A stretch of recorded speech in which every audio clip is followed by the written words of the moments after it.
Okay, we're back at it. I removed all the screws. Just finished removing them from this panel.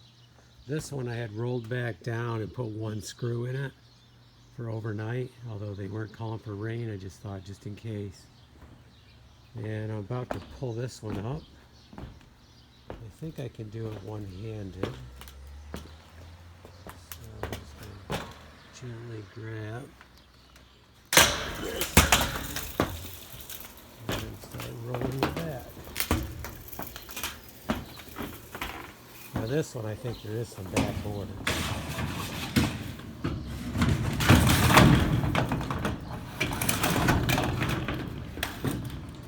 Okay, I think I need to go a little bit further, but don't have a lot of space. Oh, that's enough because you can see that's where I ended last time, so we're good. Okay, so I'm going to let this down.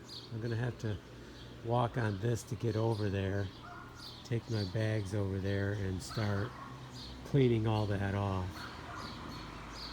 And then we'll come back and get some nails and start re-nailing.